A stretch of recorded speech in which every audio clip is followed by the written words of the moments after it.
Good morning all of you. It is Aswik educational academy. దీని ద్వారా UGC, NET, TS and AP SET and Gurukula teacher సంబంధించిన paper 1 టాపిక్స్ని provide చేస్తున్నాము. ఈరోజు మన టాపిక్ వచ్చేసి టీచింగ్ యాప్టిట్యూడ్లో inductive and directive methods of teaching. అసలు యాక్చువల్గా ఈ ఒక టాపిక్స్ నుండి most of the questions NET ఎగ్జామ్లు అడుగుతున్నాడు, సెట్ ఎగ్జామ్లు అడుగుతున్నాడు, మరియు గురుకుల టీచర్స్కి సంబంధించిన ఎగ్జామ్స్లో కూడా అడుగుతున్నాడు. రీసెంట్గా జరిగినటువంటి గురుకుల ఎగ్జామ్స్లో కూడా ఈ క్వశ్చన్ అడగడం జరిగింది. మరియు డిసెంబర్లో జరిగిన యూజీసీ నెట్ ఎగ్జామినేషన్లో కూడా దీని మీద క్వశ్చన్స్ అనేవి రావడం జరిగింది. అంటే రెగ్యులర్గా అంటే ఫ్రీక్వెంట్గా ఈ టాపిక్స్ నుండి క్వశ్చన్స్ అడుగుతున్నారు కాబట్టి కంపల్సరీ మనందరం కూడా ఈ టాపిక్ గురించి డిస్కస్ చేసుకోవాలి. దాని గురించి డీప్ అనాలిసిస్ చేసుకొని దాని గురించి మనం ఈ క్వశ్చన్స్ ఎలా వస్తాయి, దానికి ఆన్సర్ ఎలా చేయాలి అనేటటువంటి అవగాహన పెంచుకోవాల్సి ఉంటుంది. ఎందుకంటే if you know this topic very well, you can get 2 marks from your examination.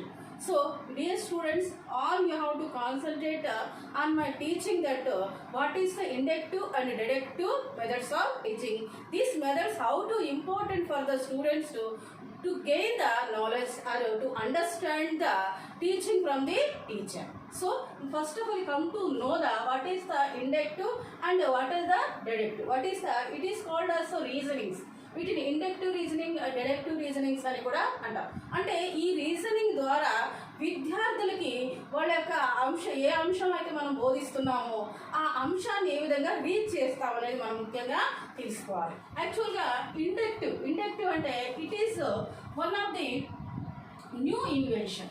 అంటే ఇది ఒక కొత్త ఆవిష్కరణకు సంబంధించినటువంటి రీజనింగ్గా చెప్పుకోవాలి. It is the new invention. It is the reasoning of new invention. For example, Newton law. అంటే Newton law which is discovered by the Newton, gravitational power. అంటే Newton law is called gravitational power. The gravitational power, the principle discovered by the Newton, it was the new invention.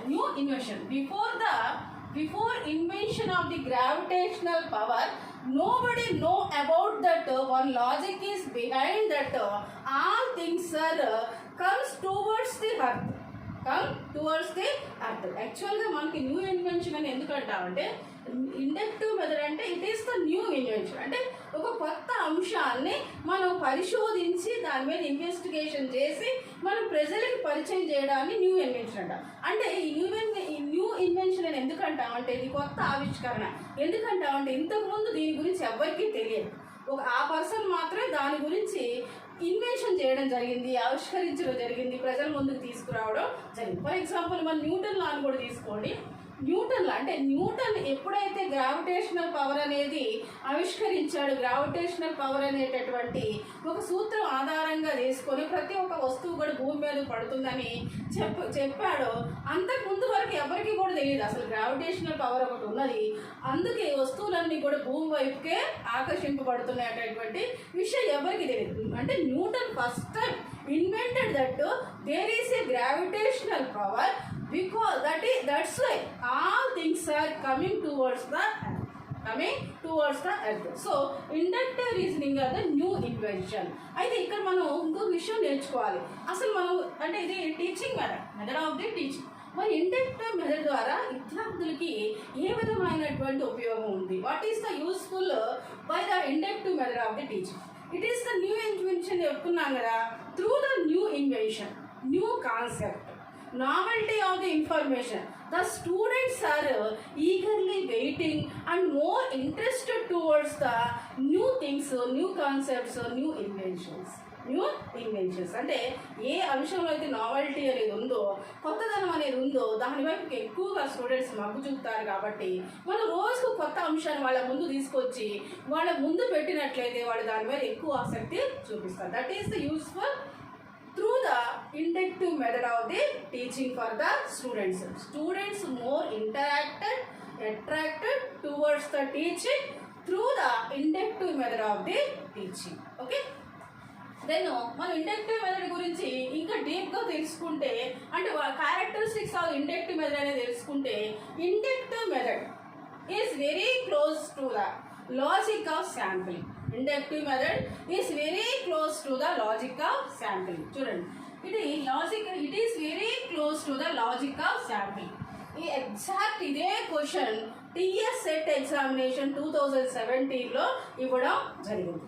చూడండి, it is very close to the logic of sampling. ఇది logic అంటే ఈ sampling reasoning లాజిక్కి చాలా దగ్గరగా ఉండేటటువంటి reasoning. మరి ఎలా అంటే, because sampling evidences are concluded for the whole population. Sampling evidences are concluded for the total population. That's why it is very close to the logic of sampling. దీనికి కూడా మీకు ఒక ఎగ్జాంపుల్ చెప్తాను. అంటే ఇక్కడ లాజిక్ అంటే through the sampling evidences we are giving the conclusion of the whole population. It means what? In the Newton law, Newton took the only apple, that is the sample. When he came to know the gravitational power, that principle is generalized, concluded for the whole population. Whole population అంటే which things falling down towards the earth, down towards the earth. చూడండి, ఇక్కడ very simple. మనకి ఇది sampling లాజిక్కి చాలా దగ్గరగా ఉన్నటువంటి reasoning. ఎందుకంటే sampling అనే దాన్ని తీసుకొని దాని యొక్క పూర్వపరాలు తెలుసుకున్న తర్వాత దాన్ని మనం పాపులేషన్ మొత్తం మీద కంక్లూజన్ ఇవ్వడం జరుగుతుంది. అంటే it is true, you are telling that the population also true. It is the false, you are telling that population also true. అంటే ఇక్కడ మనకు ఇంకొక ఎగ్జాంపుల్ కూడా చెప్పవచ్చు. శాంపిలింగ్ అంటే ఏంటంటే, if you want to take the 1 quintal of the rice, you are going to check the handful of the rice. Handful of the rice is the sample. If you are satisfied by that handful of the rice, then you are concluded that you ready to take the whole that quintal of the rice. అంటే మీరు ఒక handful of రైస్ని శాంపిల్గా తీసుకొని అది మీకు నచ్చితే మొత్తం rice తీసుకోవడానికి మీరు రెడీగా ఉంటారు. ఒకవేళ మీకు నచ్చకపోతే, అంటే హ్యాండ్ఫుల్ ఆఫ్ రైస్ నచ్చకపోతే క్వింటాల్ ఆఫ్ రైస్ కూడా నచ్చదు. మనం అంటే ఏదైనా సరే న్యూ ఇన్వెన్షన్ చేసే ముందు మనం కొన్ని శాంపిల్స్ తీసుకుంటాం. ఆ శాంపిల్ మీద మనం ఇన్వెస్టిగేషన్ చేస్తాం. If you get the good result of that investigation, you are applying that formula, that theory on the total population. That is the inductive reasoning. ఇప్పుడు మనకి అంటే ఈ కరోనా ఇవన్నీ కూడా మనకి అంటే ఎగ్జాంపుల్గా తీసుకుంటున్నాను. నేను కరోనా సోది అయితే చెప్పదలుచుకోలేదు. చూడండి, అంటే ఇక్కడ మనకి ఈ కరోనా కూడా ఈరోజు మందుకు కనిపెడదామని చాలామంది మనకి శాస్త్రజ్ఞులు, వైజ్ఞానికులు వీళ్ళందరూ కూడా ట్రై చేస్తూ ఉన్నారు. అయితే వాళ్ళు కూడా ఏం చేస్తారు అంటే కొన్ని శాంపిల్స్ తీసుకుంటారు. అంటే ఇక్కడ గబ్బిలాల నుండి వచ్చిందని అంటున్నారు. మరి ఆ గబ్బిలాల శాంపిలింగ్స్ తీసుకుంటారు. ఆ గబ్బిలాల శాంపిల్స్ తీసుకొని వాళ్ళకి నిజంగానే ఆ గబ్బిలాల నుంచి వచ్చింది అనేటటువంటి ఎవిడెన్స్ అనేది వాళ్ళకి దొరికిందంట. దాని ఎవిడెన్స్ ప్రూఫ్స్ అనేది దొరికింది అనుకోండి, దాన్ని రియల్గా వాళ్ళు అంటే రియల్గా అది కరెక్ట్ అయితే దాన్ని మొత్తం హోల్ పాపులేషన్ అంటే మొత్తం గబ్బిలాల నుంచి వచ్చిందని ఒక కంక్లూషన్కి వస్తారు. అంటే మొత్తం గబ్బిలాల మీద వాళ్ళు రీసెర్చ్ ఏం చెయ్యరు, కొన్ని శాంపిల్స్ తీసుకుంటారు. గబ్బిలాల శాంపిల్స్ తీసుకొని దాని మీద రీసెర్చ్ చేసి నిజంగానే గబ్బిలాల నుంచి వచ్చిందని అంటే వాళ్ళు ఎవిడెన్స్ అనేది వాళ్ళకి దొరికితే దాని హోల్ పాపులేషన్ అంటే గబ్బిలాల మొత్తం వలన ఈ కరోనా వైరస్ అనేది వస్తుంది, అందుకని గబ్బిలాల తినవద్దు అనేటటువంటి కంక్లూషన్కి వాళ్ళు రావడం జరుగుతుంది. ఇది మనకి ఎగ్జాంపుల్గా చెప్తున్నాను. సో మన టాపిక్ ఇది సూటబుల్గా ఉంది కాబట్టి మనం ఎగ్జాంపుల్స్ని తీసుకోవడం జరిగింది. టీవీలో కరోనా అని వస్తుంది, మళ్ళీ ఇక్కడ కూడా కరోనా అని మీరు ఏమీ ఫీల్ కాకండి. సో నెక్స్ట్ ఇక్కడ ఇంకొక ఇండక్టివ్ అంటే ఏంటంటే, యాక్చువల్గా ఈ క్వశ్చన్ కూడా మనకి స్పెసిఫిక్గా అడుగుతున్నా అంటే ఎక్కువగా అడుగుతూ ఉన్నాడు అనమాట. It is the logic of the specific to general. It is the logic of the specific to general. It means what that through the specific knowledge you are generalizing the whole concept, total concept. అంటే through the specific knowledge అంటే particular knowledge. You are taking the particular knowledge, specific knowledge. You have the specific knowledge. Through that specific knowledge you are generalising the whole population. ఇక్కడ కూడా మనం ఇంకొక example చెప్పుకోవచ్చు. అంటే స్పెసిఫిక్గా మనకి ఇక్కడ క్లినికల్ థర్మామీటర్. యాక్చువల్గా clinical thermometer specifically in one country in one country the scientist invented, అంటే from a particular country they invented of that particular population అంటే ద క్లినికల్ థర్మామీటర్ని వాళ్ళు కనుగొనేటప్పుడు ఒక పర్టికులర్ కంట్రీ నుండి పర్టికులర్ పీపుల్ నుండి వాళ్ళు దాన్ని రీసెర్చ్ చేయడం జరిగింది. When they came to know that the clinical thermometer is useful for the knowing the temperature of the human body, then they generalizing the whole population in the world. అంటే ఎప్పుడైతే వాళ్ళు అంటే ఒక కంట్రీ నుండి సైంటిస్టులు ఒక కంట్రీలో ఉన్నటువంటి ఒక పర్టికులర్ పాపులేషన్ మీద వాళ్ళు రీసెర్చ్ చేశారు. ఈ క్లినికల్ థర్మామీటర్ అనేది ఏ విధంగా యూస్ఫుల్ అవుతుంది. ఎప్పుడైతే వాళ్ళు క్లినికల్ థర్మామీటర్ అనేది బాడీ అంటే హ్యూమన్ బాడీ టెంపరేచర్ తెలుసుకోవడానికి యూస్ఫుల్ అవుతుందనే విషయం వాళ్ళకి తెలిసిందో అప్పుడు ప్రపంచంలో ఉన్నట్టు ఏ హ్యూమన్ బాడీ మీదైనా దీన్ని అప్లై చేసి టెంపరేచర్ని తెలుసుకోవచ్చు. అంటే జనరల్ పాపులేషన్ అంటే if you have the specific knowledge, specific formula, specific theory, you can apply on the general population. Those who have the same characteristics. A medicine అయినా, ఏ principal అయినా, ఏ సూత్రం అయినా ఫస్ట్ స్పెసిఫిక్గా ఒక అంశం మీదనే రీసెర్చ్ చేయడం జరుగుతుంది. When you came to know the particular knowledge of that specific thing, then you can apply the general population in the world, in the society. Okay, next it is the logic from small to large. It is the logic of small to large. It means what? Through the small and a little bit of the knowledge, you can find the whole concept in the world. And if you have the little bit of the knowledge, you can find the whole concept of the world or in the society. దీన్ని మనం తెలుగులో ఒక సామెతగా చెప్పుకోవచ్చు. కుక్క దాకా పట్టుకొని సముద్రాన్ని వీడినట్టు. మనకి చిన్న ఒక ఆధారం దొరికితే చాలు, మనం ఎంత పెద్ద అంశాన్నైనా సరే మనం కనుగొనగలము. ఎంత పెద్ద అంటే ఆ యొక్క సొల్యూషన్ అయినా సరే ఫైండ్ అవుట్ చేయగలం అనేటటువంటి అంశాన్ని మనకి ఇక్కడ తెలుపుతుంది. అంటే if you have the little bit of the knowledge, you can find the whole knowledge in the world or in the society. That is the logic of small to large. It is about the inductive reasoning or inductive methods of teaching. ఇప్పుడు మరి inductive reasoning how to use the children. చూడండి, యాక్చువల్గా చెప్పాలంటే inductive method of the teaching is student centered teaching and students are independent in this type of teaching. It is the student centered teaching, and also in this type of the teaching students are independent. It means the student freely move, freely express their ideas, freely learn in the classroom without any dependence on others. And they can take the any decision independently, freely. So it is the useful for the all levels of the students, especially small students. It means small students need the democratic way of the and free classroom environment. Democratic or free classroom environment. In the free classroom environment, they can move, they can do anything, they can express anything, they can ask any question, and they are enjoying very lot. So it is the useful for the small students.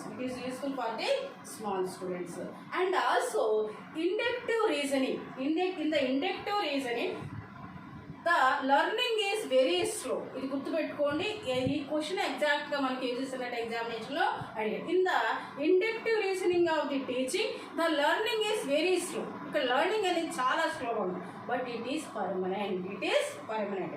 ఎందుకంటే ఇక inductive reasoning learning అనేది చాలా స్లోగా ఉంటుంది, పిల్లలు స్లోగా చదువుతారు.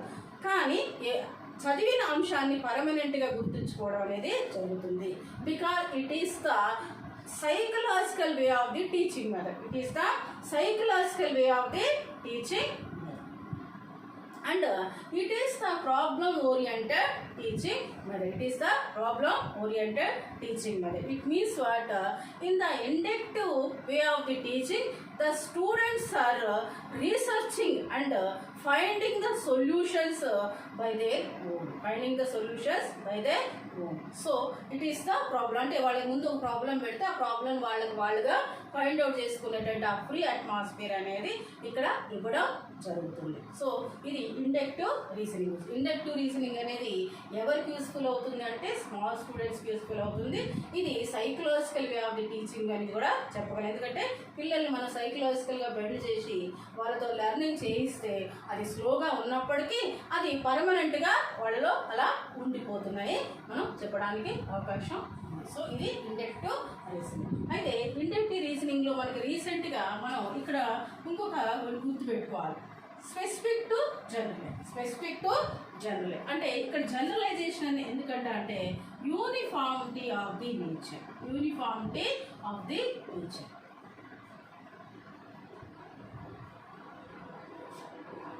Inductive reasoning is the uniformity of the nature. అంటే if you found any specific knowledge by our investigation, we can apply the general population.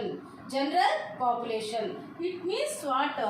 Where the characteristics are the uniformity of the nature. Uniformity of the nature. అంటే uniformity of the nature అంటే ఇక్కడ మనం specific నాలెడ్జ్ని general population మీద apply చేస్తున్నామని చెప్తున్నాం. కానీ ఎవరి మీద అప్లై చేస్తా? యూనిఫార్మిటీ ఆఫ్ ది నేచర్ అంటే క్యారెక్టరిస్టిక్స్ అన్నీ కూడా యూనిఫామ్గా ఉండాలి. అంటే సేమ్ క్యారెక్టరిస్టిక్స్ ఉన్నటువంటి పాపులేషన్ మీద ఆ స్పెసిఫిక్ నాలెడ్జ్ మనం అప్లై చేయడానికి జరుగుతుంది. అంటే మనం క్లినికల్ థర్మామీటర్ని హ్యూమన్ బాడీ మీద అది ఎలా పనిచేస్తుంది అనేటటువంటి ఒక నాలెడ్జ్ మనం ఫైండ్ అవుట్ చేస్తే మనం హ్యూమన్ బాడీ మీదనే ఆ క్లినికల్ థర్మామీటర్ని అంటే ప్రపంచంలో ఉన్నట్టు హ్యూమన్ బాడీస్ మీదనే దాన్ని అప్లై చేయడం అనేది జరుగుతుంది. అంతేగాని వేరే వాటి మీద మనం అప్లై చేయడానికి అనేది కుదరదు. కాబట్టి యూనిఫార్మిటీ అంటే ఏంటి?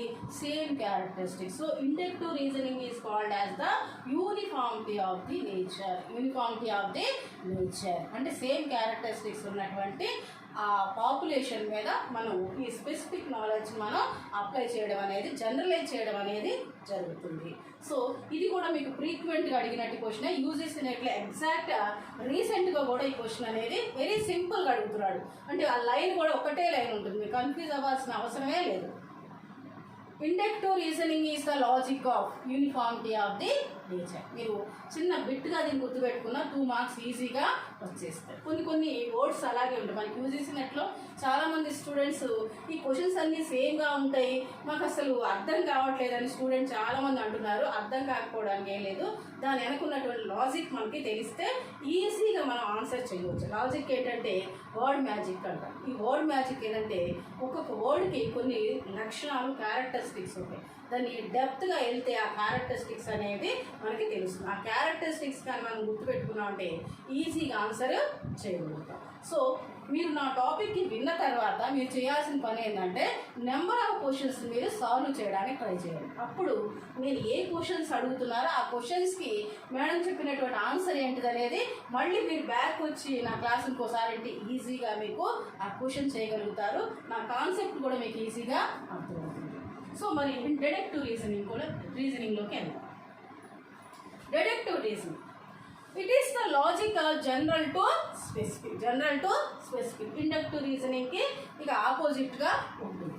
జనరల్ టు స్పెసిఫిక్ అంటే from the general population you are selecting the specific ones. From the general population you are selecting the specific ones. It means what? Here we are selecting among the general population which is interested for us. ఇంకా మీకు స్పెసిఫిక్గా చెప్తాం. దీని గురించి మాట్లాడుకుంటే జనరల్గా మనం 10th class వరకు అందరూ మనం అన్ని సబ్జెక్ట్ చదువుతాం, సైన్స్ సోషల్ అన్నీ చదువుతాం. ఇంటర్మీడియట్కి వచ్చేటప్పటికి అమాంగెస్ట్ జనరల్ సబ్జెక్ట్స్ ఆ సబ్జెక్ట్స్ ఏమనేదో దానిలో ఒక స్పెసిఫిక్ సబ్జెక్ట్ మనం సెలెక్ట్ చేసుకుంటాం. దాన్ని మనం డిడక్టివ్ అంటాం. ఇంకా మనం డిగ్రీకి వెళ్ళిన తర్వాత అది ఇంకా స్పెసిఫిక్ అవుతుంది. పీజీకి వెళ్ళిన తర్వాత పర్టికులర్గా మనం ఒకటే ఒక సబ్జెక్ట్ తీసుకొని దాని మీదనే మనం రీసెర్చ్ అనేది చేస్తాం. దాని మీదనే డెప్త్ నాలెడ్జ్ని మనం ఫైండ్ అంటే నాలెడ్జ్ పొందడం అనేది జరుగుతుంది. దాన్ని మనం జనరల్ టు స్పెసిఫిక్ అని ఉంటాం. ఇక్కడ మనకి పిల్లలకి మనం క్లాస్ రూమ్లోకి వెళ్ళగానే ఈ వేలోనే మనం క్లాస్ చెప్తూ ఉంటాం. ఎట్లా అంటే పిల్లల్ని అడుగుతాం, నీకు తెలిసిన కొంతమంది ఫ్రీడమ్ ఫైటర్స్ నేమ్ చెప్పండి. పిల్లలు ఆటోమేటిక్గా ఫ్రీడమ్ ఫైటర్స్ నేమ్స్ అన్నీ చెప్తారు. మహాత్మా గాంధీ, జవహర్లాల్ నెహ్రూ, సుభాష్ చంద్రబోస్, భగత్ సింగ్, ఇలా చాలామంది పేర్లు చెప్పిన తర్వాత స్పెసిఫిక్గా you are selecting the one freedom fighter, that is our class, that is our topic. అంటే దాంట్లో నుండి స్పెసిఫిక్ పర్సన్ మనం సెలెక్ట్ చేసి ఆ స్పెసిఫిక్ పర్సన్ గురించి ఈరోజు మనం క్లాసు చెప్పుకోబోతున్నాము. ఈరోజు మన టాపిక్ చెప్పుకోబోతున్నాం. అతని గురించి మనం డీప్ నాలెడ్జ్ అనేది తెలుసుకోబోతున్నాం అని చెప్తాం. దాన్ని డిడక్టివ్ అని చెప్పవచ్చు. అంతేకాకుండా ఇక్కడ it is the logic of the large to small. అంటే amongst the large population you are taking the only small population for your investigation, for your research, for knowing the knowledge about that.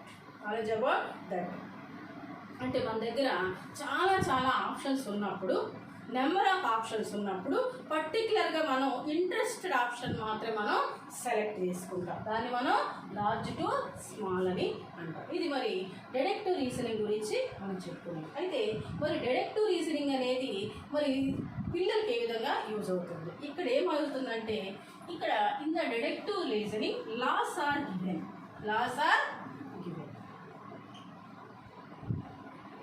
ఇక్కడ laws అనేవి ఇవ్వబడతాయి. అంటే already formulas are given. Amongst of formulas you have to find on the specific formula and can apply on the specific problem. మనకి చాలా loss ఇవ్వబడుతుంది, సూత్రాలు ఇవ్వబడతాయి. Amongst that principles you have to find single or specific law or principle you can apply on the specific thing, that is the deductive. ఇక్కడ మనకి అదే విషయాన్ని మనం ఇండక్టివ్లో తీసుకున్నట్టయితే in the inductive reasoning we have to find the laws. ఇక్కడ laws మనం సూత్రాలు మనం ఫైండ్ అవుట్ చేయాలి. ఇక్కడ సూత్రాలను ఫైండ్ అవుట్ చేయడం జరుగుతుంది. ఫైండ్ అవుట్ చేసినట్టు సూత్రాల నుండి స్పెసిఫిక్ వాటిని సెలెక్ట్ చేసుకోవడం జరుగుతుంది. ఇంకా ఇండక్టివ్ డిడక్టివ్ గురించి మనం కంపేర్ చేస్తే ఇక్కడ deductive reasoning of the teaching method is teacher-centered teaching method and students are dependent. అంటే ఇక్కడ దీన్ని టీచర్ సెంటర్డ్ అంటే టీచింగ్ మెథడ్ అంట. స్టూడెంట్స్ ఇక్కడ టీచర్ మీద డిపెండ్ అయి ఉంటారు. అంటే there is no free of the environment in the class. There is no democratic way of the environment in the class. The total students are depend upon the teacher by his by their information or knowledge or anything. That is the deductive method of the teaching. But in the deductive method of the teaching, the learning is very speed, but it is the temporary. In the inductive method of the teaching, the learning is very fast and speed, but that learning is temporary. ఫాస్ట్గా చదువుతారు కానీ టెంపరీగా చదువుతారు. Because it is the non psychological way of the teaching. అంటే we are not bending the students by the psychologically. Generally they are learning that concept fastly or speedly, but they are forgetting very soon. And ఇక్కడ deductive మెథడ్లో మనం ఇంకోటి చెప్పుకోవాలంటే it is only the teacher-centered method and it is useful for the higher class students. Higher class students అంటే intermediate to degree PG స్టూడెంట్స్కి ఇది ఉపయోగపడేటటువంటి method of the teaching. ఎందుకంటే సైకలాజికల్గా బౌండ్ చేయాల్సినటువంటి అవసరం చిన్న పిల్లల్లో ఉంటుంది. జనరల్గా చదువుకునేటటువంటి కెపాసిటీ హయ్యర్ క్లాస్ స్టూడెంట్స్లో ఉంటుంది. These are the both inductive and deductive methods of the teaching or inductive deductive reasonings of the teaching. Through this teaching we can inculcate the knowledge in the mind of the students in the proper way according to their age or their aspiration or their capabilities. Okay, so మీకు ఈ topic చాలా బాగా అర్థమైంది అనుకుంటాను. మీకు అర్థం కాకపోతే మళ్ళీ వీటిని స్కిప్ చేసి వినండి. విన్న తర్వాత వీలైతే మీరు నోట్స్ కూడా తయారు చేసుకోండి. ఎందుకంటే లాక్డౌన్ నడుస్తున్నటువంటి ఈ సమయంలో మీరు బుక్స్ తెచ్చుకోవడానికి కూడా మీకు అంత అవకాశం కూడా లేకపోవచ్చు. సో మీకున్నటువంటి ఒకే ఒక అవకాశం ఏంటంటే ఆన్లైన్ క్లాసెస్ని వాచ్ చేస్తూ దాని ద్వారా ఇన్ఫర్మేషన్ గ్యాదర్ చేసుకొని చదువుకోండి. ఎందుకంటే జూన్లో ఎగ్జామ్స్ ఉన్నాయి. మరి ఎగ్జామ్స్ ఎగ్జామ్ మాత్రం పోస్ట్పోన్ అవుతుందని ఎక్కడ కూడా మెన్షన్ చేయలేదు. ఓన్లీ మీరు ఆన్లైన్ రిజిస్ట్రేషన్ అంటే ఫీజ్ డేట్ మాత్రం ఎక్స్టెన్షన్ చేయడం జరిగింది. అది May 16th వరకు ఉంది. సో కానీ ఎగ్జామ్ డేట్ అయితే మరి ఎక్కడా కూడా పోస్ట్పోన్ చేసినట్టు మెన్షన్ చేయలేదు. సో డియర్ స్టూడెంట్స్, ఈ విషయాన్ని గమనించి మీరు చాలా కేర్ఫుల్గా నా క్లాసెస్ వింటూ దాని నుండి నోట్స్ ప్రిపేర్ చేసుకుంటూ మీరు చక్కగా చదువుకున్నట్లయితే మీకు నెట్ ఎగ్జామ్లు జూన్లో జరిగేటువంటి నెట్ ఎగ్జామినేషన్లో మీకు మంచి మార్క్స్ వచ్చేటటువంటి అవకాశం ఉంటాయి. లాక్డౌన్ సందర్భంగా మీరు అందరూ కూడా ఇళ్లలోనే ఉంటారు. టైం అనేది వేస్ట్ చేయకుండా మీ యొక్క టైంని ఎడ్యుకేషన్ మీద పెట్టినట్లయితే మీరు ఎలాంటి పరిస్థితుల్లో కూడా ఒక మంచి పని చేసినట్టు, ఆ మంచి పని మీకు చాలా ఉపయోగపడేటట్లు ఉంటుంది. ఎందుకంటే కష్టాల్లో కూడా మన సంతోషాన్ని ఎత్తుకోవాలి. ఆ సంతోషం అనేది కేవలం మనకి ఎడ్యుకేషన్ ద్వారానే వస్తుంది. Education is the key to get success and along the happiness. Education ద్వారానే మనం ఏ అంశంలో సక్సెస్ని సాధించగలము. ఎడ్యుకేషన్ ద్వారానే మనకి చాలా చాలా హ్యాపీనెస్, మన లైఫ్లో హ్యాపీనెస్ ఉంది అంటే అది ఎడ్యుకేషన్ ద్వారానే ఉంది. అంటే ఈరోజు చాలామంది ఏదో ఒక అంశం మీద క్లాసెస్ చేస్తున్నారు, ఏదో ఒక బుక్ రాస్తున్నారు, లేకపోతే వాళ్ళకి తెలిసినటువంటి కొన్ని పోయమ్స్ రాస్తున్నారు, లేకపోతే ఏదో ఒక వర్క్ అయితే లాక్డౌన్ సమయంలో కూడా ఒక వర్క్లో ఎంగేజ్ అయ్యి ఉన్నారు. Because of their knowledge, because of their education capabilities. So education ఉన్నవాడు ఎక్కడైనా ఏ పరిస్థితిలో అయినా సరే, ఎలాంటి క్రిటికల్ సిచ్యువేషన్లో అయినా సరే హ్యాపీగా ఉండగలరు. ఎందుకంటే education is power, education is asset for everybody. డబ్బులు అసెట్ కాదు. మనకు ఆస్తులు అంతస్తులు ఉండడము గొప్పే కానీ బట్ ఎడ్యుకేషన్ ఉండడం అనేది ఇంకా ఇంకా గొప్ప. మరి దాన్ని మనం ఏం చేసుకోవాలి అంటే మనకు ఉన్నటువంటి ఇప్పుడు ఒకే ఒక సోర్స్ ఏంటంటే యూట్యూబ్ క్లాసెస్ లేదా ఆన్లైన్ క్లాసెస్. నేను ఆ ఉద్దేశంతోనే ఈ యొక్క ఛానల్ని క్రియేట్ చేయడం జరిగింది. మరి నేను అంటే మీకు ఉపయోగపడే విధానంలో ఈ ఛానల్ క్రియేట్ చేశాను కాబట్టి నా యొక్క మీనింగ్ని మీరు అర్థం చేసుకొని దీన్ని ఫాలో అవుతారని ఆశిస్తున్నాను. Once again I'm telling that it is the Ashwik educational academy. మీకు నేను రోజు క్లాసెస్ రెగ్యులర్గా అప్లోడ్ చేస్తున్నాను. మీరు ఇంకా ఎవరైనా సబ్స్క్రైబ్ చేసుకొని ఉండకపోతే దీన్ని సబ్స్క్రైబ్ చేసుకోండి. అంతేకాకుండా మీ ఫ్రెండ్స్ ఎవరికైనా ఉంటే వాళ్ళకు కూడా షేర్ చేయండి. సో మీరు ఈ విధంగా అంటే నాకు మీరు ఇచ్చే సపోర్టు ఎంకరేజ్మెంట్ ఏంటంటే మీరు నా ఛానల్ని సబ్స్క్రైబ్ చేసుకోండి. నా ఛానల్ సబ్స్క్రైబ్ చేసుకున్నారంటే మీరు నా క్లాసెస్ మీకు చాలా చాలా యూస్ఫుల్గా ఉంటాయి, చాలా యూస్ఫుల్ కూడా ఉంటాయి. Thank you very much.